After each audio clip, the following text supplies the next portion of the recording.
علم کی بات دیکھنے اور سننے والے خواتین و حضرات کو السلام علیکم، اور ہم امید کرتے ہیں کہ دیکھنے اور سننے والے تمام خلق خدا خیریت سے ہوں گے، اور ہم ان کی خیریت کی دعا کرتے ہیں۔ اللہ پاک آپ کو اپنے حفظ و امان میں رکھے، آپ کے رزق میں اضافہ عطا فرمائے، آپ کے رزق میں برکت عطا فرمائے۔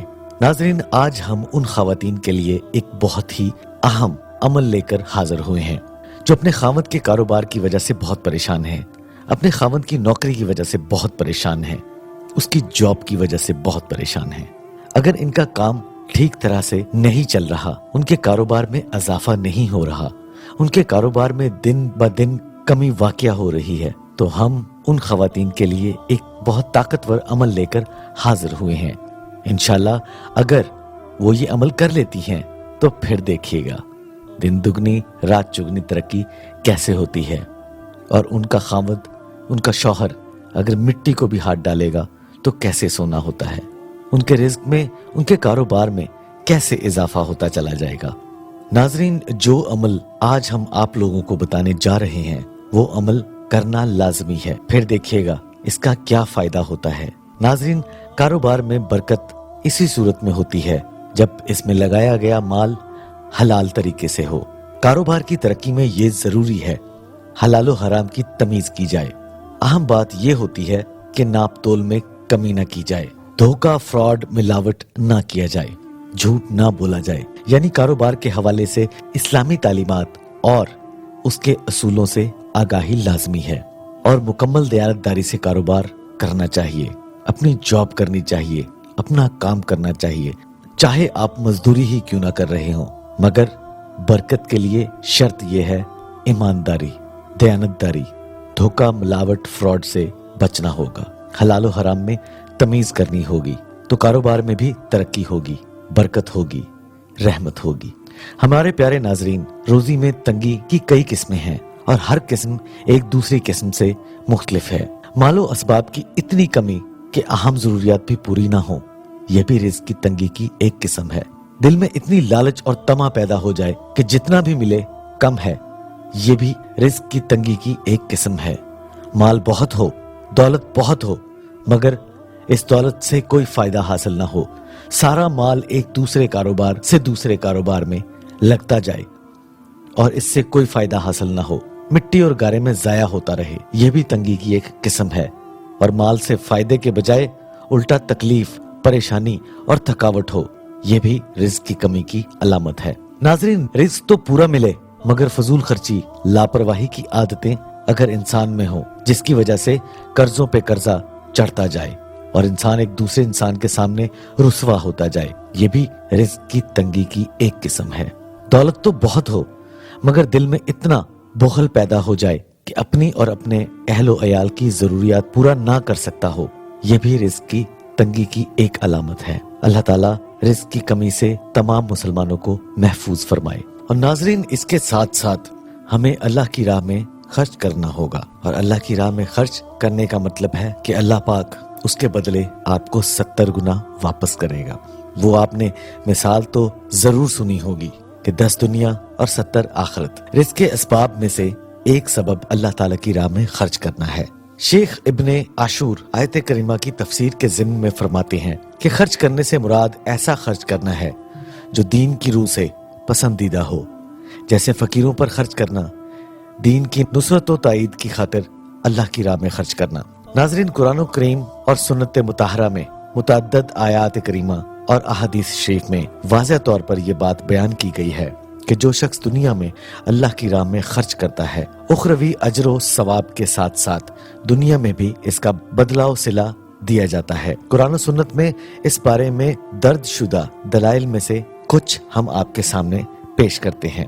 ناظرین، بات یہ ہے کہ اللہ تعالیٰ جو کہ عظمت اور رفعت والے بادشاہ، خزانوں کے مالک اور کائنات سے بے نیاز ہیں، جب انہوں نے فرمایا خرچ کرو اور اس کا بدلہ میرے ذمہ ہے، تو ان کے اپنے وعدے کی وجہ سے بدل کا عطا کرنا اور اس پر لازم ہوا، جیسا کہ وہ خود فرمائے، اپنے سارے ساز و سامان کو سمندر میں پھینک دو اور مجھ پر اس کی ذمہ داری ہے۔ بس جس نے فی سبیل اللہ خرچ کیا اور اس نے خرچ شدہ مال کا بدلہ پانے کی شرط کو پورا کیا، اور جس نے خرچ نہ کیا यकीनन उसका माल फितना है। माल का बदल मिलने की जो शर्त थी वो इसने पूरी ना की, लिहाजा इसका माल बदल मिले बगैर खत्म हो जाएगा।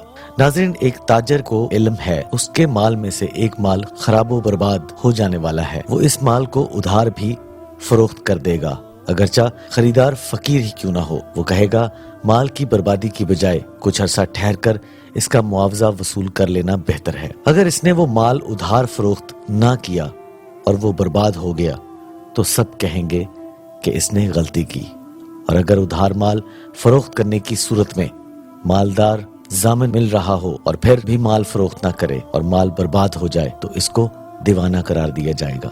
इमाम रजी फरमाते हैं कि ये तर्ज अमल इख्तियार करने वाले अल्लाह ताला की राह में ना खर्च करने वाले इस बात से गाफिल हैं कि उनकी ये पॉलिसी दीवानगी के करीब है। हमारे सारे माल यकीनन खत्म होने वाले हैं और अहलो अयाल पर खर्च करना कर्ज देना है, और इस कर्ज की वापसी के ज़ामन अजमतों के मालिक अल्लाह ताला है।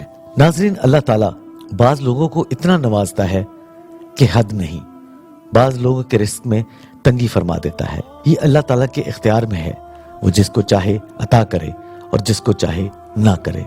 नाज़रीन, अल्लाह पाक तमाम मखलूक को जितनी भी इस कायनात में मौजूद है, इस दुनिया में तमाम मखलूक को अपने वक्त पर रोजी अता करता है, चाहे वो जमीन पर चलने वाला या रेंगने वाला कोई जानवर ही क्यों ना हो, या हवा में उड़ने वाला परिंदा, यानी जहां कहीं भी वो मौजूद है, अल्लाह की मखलूक मौजूद है, अल्लाह पाक उसको रिज्क वहां ही पहुंचा देता है। नाज़रीन, हम सिर्फ रिज्क खाने पीने को समझते हैं या कहते हैं, बल्कि ऐसा हरगिज नहीं है, बल्कि रिज्क अल्लाह ताला की दी हुई वो नेमत है जिसे वो मुख्तलिफ इकसाम की शक्ल में इंसान को नवाजता है। मसलन सेहत, इल्म, नेकी, बदी, औलाद, दीन, इत्मीनान या फिर अमन की नेमत। इससे जाहिर होता है कि रिज्क को हम सिर्फ खाना पीना ही ना समझें, हर नेमत रिज्क है। अल्लाह ताला की हर दी हुई नेमत पर रिज्क का इतलाक होता है। अल्लाह ताला इरशाद फरमाते हैं, जिसका मफहूम कुछ यूं है, अगर तुम अल्लाह की नेमतों को गिनने लगो तो इन्हें शुमार न कर सकोगे। ये अल्लाह ताला की हिकमत है कि रिज्क की तकसीम में लोग मुख्तलिफ हैं। और नाजरीन, अल्लाह ताला ने इरशाद फरमाया कि अल्लाह ने तुम में से कुछ लोगों को रिज्क के मामले में दूसरों से बरतरी दी, और कुछ लोग ऐसे हैं जो अमीर हैं। गरीबों को भी अल्लाह रिज्क दे रहा है और अमीरों को भी अल्लाह रिज्क दे रहा है। गरीबों को कम दे रहा है और अमीरों को ज्यादा दे रहा है। ये अल्लाह पाक की तकसीम है और इसकी हिकमत सिर्फ अल्लाह पाक ही जानता है। कुछ लोग ऐसे हैं जो छोटे छोटे कारोबार चलाकर अपना रिज्क कमाते हैं, और कुछ लोग ऐसे हैं बड़ी बड़ी फैक्ट्रियों के मालिक हैं और अपना रिज्क कमा रहे हैं। मेहनत मजदूरी कर रहे हैं कुछ लोग, और कुछ लोग अच्छी अच्छी कंपनियों में बड़ी बड़ी जॉब्स पे तैनात हैं, बहुत अच्छी तनख्वाह ले रहे हैं। इसी तरह अल्लाह पाक जिसको जहां रखा है अपनी मर्जी के मुताबिक रखा है, और अल्लाह पाक जो चाहता है वो बेहतर जानता है। तो आज सामीन, हम अपने इन भाइयों के लिए जो अमल लेकर आए हैं, ये अमल करना खवातीन के लिए, अपने शौहरों के लिए जरूरी है, ताकि उनके कारोबार में बरकत और इजाफा हो सके और वो दिन दुगनी रात चौगनी तरक्की कर सकें। सबसे पहले करना कुछ यूं है कि जब आपका खामद सो रहा हो, चाहे वो दिन हो या रात हो, तो आपने अल्लाह पाक के नाम जो आपको बताए जा रहे हैं उनको पढ़ना है। या अल्लाहू या अल्लाहू या अल्लाहू 3 मरतबा पढ़ना है। फिर या रब्बी या रब्बी या रब्बी को भी 3 मरतबा पढ़ना है, और इसके बाद या हय्युल या कय्यूम या जुल जलाले वल इकराम, और इसको 21 मरतबा पढ़कर अपने खामद पर फूंक दें। फिर देखिएगा कि उसके कारोबार में कितनी बरकत आना शुरू हो गई है।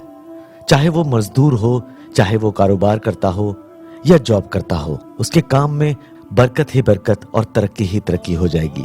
जो औरतें ये अमल कर लेंगी वो खुद इस बात को मानने पर मजबूर हो जाएंगी कि ये वाकई ही एक बहुत ताकतवर अमल है और इससे इनको बेतहाशा फायदा नसीब हुआ है। हमारी अल्लाह पाक से दुआ है कि तमाम उम्मत मुस्लिमा को हर परेशानी से दूर फरमाए। अगर आपको हमारी ये वीडियो पसंद आई है तो प्लीज हमारे चैनल को सब्सक्राइब जरूर कीजिएगा और बेल आइकन को भी प्रेस कीजिएगा और लाइक और शेयर करना ना भूलिएगा। अल्लाह ہم سب کا حامی و ناصر ہو.